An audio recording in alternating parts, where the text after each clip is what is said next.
Hi everyone, welcome back to my YouTube channel. It's me Aby Puthuparambil. അപ്പോൾ നമ്മളെന്ന് വെച്ചാൽ നമ്മുടെ ഇൻസ്റ്റാഗ്രാം പേജ് നിങ്ങൾ ഫോളോ ചെയ്യാൻ മറക്കരുത്. ഇൻസ്റ്റാഗ്രാമിലാണ് നമ്മൾ കൂടുതൽ വീഡിയോസ് വീക്കിലി ഇടുന്നത്. യൂട്യൂബിൽ വീഡിയോസ് എടുക്കുന്നത് ശ്രമകരമായ ഒരു കാര്യം, എന്നെ സംബന്ധിച്ച് ശ്രമകരമായ ഒരു കാര്യമുണ്ട്.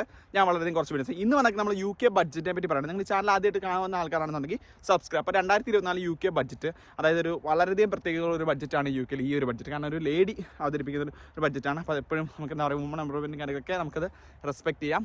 അതുകൂടാണ്ട് എന്ന് വെച്ചാൽ നമുക്ക് പിന്നെ എന്ന് വെച്ചാൽ ഇപ്പോൾ ഈ ബഡ്ജറ്റ് സാധാരണക്കാരെ മുൻനിർത്തിയുള്ള രീതിയിലാണ്. അതായത് കൂടുതൽ ടാക്സ് കളക്ഷൻ, പൈസയുള്ള ആൾക്കാരിൽ നിന്ന് ടാക്സ് എടുത്ത് സാധാരണക്കാർക്ക് ഗുണകരമായ രീതിയിലാണ് ഈ ഒരു കാര്യങ്ങൾ നമ്മൾ എന്താ പറയുക ഈ തവണത്തെ ബഡ്ജറ്റ് നമ്മൾ നോക്കിക്കാണുമ്പോൾ മനസ്സിലാക്കുന്നത്.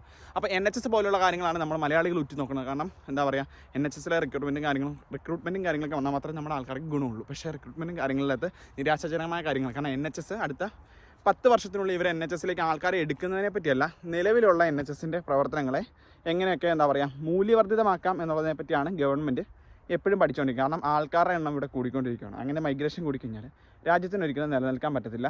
ഈ രാജ്യത്തുള്ള ആൾക്കാർക്ക് അതൊരു ബുദ്ധിമുട്ടുമാണ്. അവരൊരിക്കലും സ്വാഗതം ചെയ്യുന്നുമില്ല. അപ്പോൾ നമുക്ക് ബഡ്ജറ്റിനെ പറ്റി പിന്നെ ബാക്കിയുള്ള കാര്യത്തിൽ വന്നാൽ ആദ്യമായിട്ട് തന്നെ സാലറി മിനിമം വേജ്, മലയാളികൾക്ക് ഏറ്റവും സന്തോഷമുള്ള കാര്യമാണ്. നമ്മളെല്ലാവരും തന്നെ മിനിമം വേജിന് വർക്ക് ചെയ്യുന്ന ആൾക്കാരാണ് UK. അപ്പോൾ മിനിമം വേജ് £12.21 കൂട്ടുവാണ്. അതായത് ഒരു മണിക്കൂർ ജോലി കഴിഞ്ഞ് UK നമുക്ക് സ്റ്റുഡൻസ് ആയിട്ടോ ആരായിട്ടാണെങ്കിലും 18 വയസ്സ് 20 വയസ്സോ 21 വയസ്സുള്ള ആൾക്കാർക്കാണെന്നുണ്ടെങ്കിൽ £12 വെച്ച് കിട്ടും. അപ്പോൾ അതൊരു ബെനിഫിറ്റ് ഉണ്ട്. അപ്പോൾ ആവറേജ് ഒരു സ്റ്റുഡൻറ്റ് ഇനി മുതൽ UK വർക്ക് ചെയ്ത് കഴിഞ്ഞാൽ ഏപ്രിൽ തൊട്ട് ഒരു £1000 മണ്ടയിലുള്ള പൈസ കിട്ടും. അപ്പോൾ ഇനിയിപ്പോൾ UK നോക്കുന്ന സ്റ്റുഡൻസിന് എപ്പോഴും അതൊരു മൈലേജാണ്. നിങ്ങളുടെ ചിലവും ബിൽസും കവർ ചെയ്യാനുള്ള പൈസ നിങ്ങൾക്ക് എക്സ്ട്രാ ഒരു മാസം കിട്ടുന്നൊരു സെനാരിയോ വന്നിരിക്കുകയാണ്. അപ്പോൾ UK കാണിക്കുന്ന സ്റ്റുഡൻസിനെ സംബന്ധിച്ച് അതൊരു ഹാപ്പി ന്യൂസാണ് എപ്പോഴും. പിന്നെ ഇനിയെന്ന് പറഞ്ഞു കഴിഞ്ഞാൽ UK പറ്റി പറയുകയാണെങ്കിൽ അടുത്തത് ഈ ബില്ലിനൊക്കെ പറ്റുമെന്ന് വെച്ചാൽ ടാക്സുകൾ, അതായത് എംപ്ലോയി NI കാര്യങ്ങളൊക്കെ പോലുള്ള ടാക്സുകൾ ബിസിനസ് ചെയ്യുന്ന ആൾക്കാരെ സംബന്ധിച്ച് എപ്പോഴും നെഗറ്റീവാണ് ലേബർ ഗവൺമെൻറ് ഏത് രാജ്യത്താണെങ്കിലും. കാരണം അവർ സാധാരണക്കാരുടെ കാര്യങ്ങളെ പറ്റി ഫോക്കസ് ചെയ്തുള്ള രീതി മാത്രമാണ് ലേബർ ഗവൺമെൻറ്റിൻ്റെ അപ്ഡേറ്റ്സ് വരുന്നത്.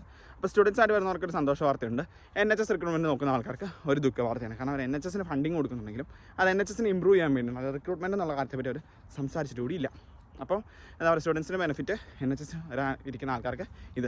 പിന്നീടെന്ന് പറഞ്ഞു കഴിഞ്ഞാൽ UK നമുക്ക് എന്താ പറയുക മോർഗേജ് റേറ്റുകളും കാര്യങ്ങളൊക്കെ കുറഞ്ഞു വരുന്നുണ്ട് ഈ ഒരു ബഡ്ജറ്റിന് ശേഷം. കാരണം രാജ്യം സ്റ്റെബിലിറ്റിയിലേക്ക് പോകുന്ന വിശ്വാസത്തിൽ നാണ്യപ്പെരുപ്പം കാര്യങ്ങളെല്ലാം കുറഞ്ഞു വരും എന്നാണ് പ്രതീക്ഷിക്കുന്നത്. അപ്പോൾ ഇതൊക്കെയാണ് UK എന്താ പറയുക ബഡ്ജറ്റിനെ പറ്റി ചാൻസലർ നമുക്ക് എന്താ പറയുക വായിച്ച കാര്യങ്ങളിൽ നിന്ന് നമുക്ക് മനസ്സിലാക്കാൻ പറ്റുന്നത്. ഈ ഒരു ബഡ്ജറ്റിനെ പറ്റി നമ്മൾ കണ്ടതും വായിച്ചതുമായ കാര്യങ്ങളിൽ നിന്ന് മനസ്സിലാക്കാൻ പറ്റുന്നത്. കൂടുതൽ അറിവുകളുള്ള ആൾക്കാർ ഉറപ്പായിട്ടത് കമൻറ്റ് ബോക്സിൽ കമൻറ്റ് അയക്കാൻ മറക്കാം. പിന്നെ നമ്മൾ പറയുന്ന വീഡിയോസിൻ്റെ അകത്ത് എന്തെങ്കിലും മിസ്റ്റേക്ക് കാര്യങ്ങൾ നിങ്ങൾക്ക് ഫീൽ ചെയ്യണമെങ്കിൽ ഉറപ്പായിട്ട് നിങ്ങളത് കമൻറ്റ് ബോക്സിൽ അതൊക്കെ നമ്മൾ ആ കമൻറ്റുകൾ പിൻ ചെയ്യുന്നതായിരിക്കും. കാരണം ഇൻഫർമേഷൻസ് നമ്മൾ വായിച്ച് മനസ്സിലാക്കുന്ന ഇൻഫർമേഷൻസ് ആണ്. കൂടുതലായിട്ട് നിങ്ങൾക്ക് ആർക്കെങ്കിലും അറിവുകളും കാര്യം കിട്ടുകയാണെങ്കിൽ ഉറപ്പായിട്ട് നിങ്ങളുടെ വീഡിയോസിനിടയിൽ പറയാൻ മറക്കരുത്. അപ്പോൾ അതുപോലെ തന്നെ UK സ്റ്റുഡൻറ്റ് വിസകൾക്ക് നിങ്ങൾക്ക് നമ്മളെ കോൺടാക്ട് ചെയ്യാൻ പറ്റും. നമ്മൾ വർക്ക് പെർമിറ്റ്സിൻ്റെ കാര്യം പറഞ്ഞാൽ നമ്മൾ ചെയ്യുന്നില്ല. കാരണം എന്ന് വെച്ചാൽ പൈസ മേടിച്ചുള്ള കാര്യങ്ങൾ നിങ്ങൾ ഒത്തിരിയധികം ആളുകൾ തട്ടിപ്പുകളിൽ പെടുന്നുണ്ട്. അപ്പോൾ അങ്ങനെ ഒരു തട്ടിപ്പുകളിൽ നമ്മളും നാളെ പെട്ടുകൂടാനില്ല. നമ്മളെപ്പോഴും കോഴ്സസ് ആയിട്ടിരിക്കുക.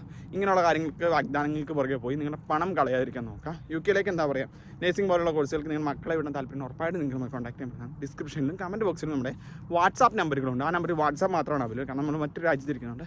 നോർമൽ കോളുകൾ നമുക്ക് എപ്പോഴും ബുദ്ധിമുട്ടായതുകൊണ്ട് വാട്സാപ്പിൽ ത്രൂയാണ് നമ്മുടെ എൻക്വയറീസ് ഹാൻഡിൽ ചെയ്യുന്നത്.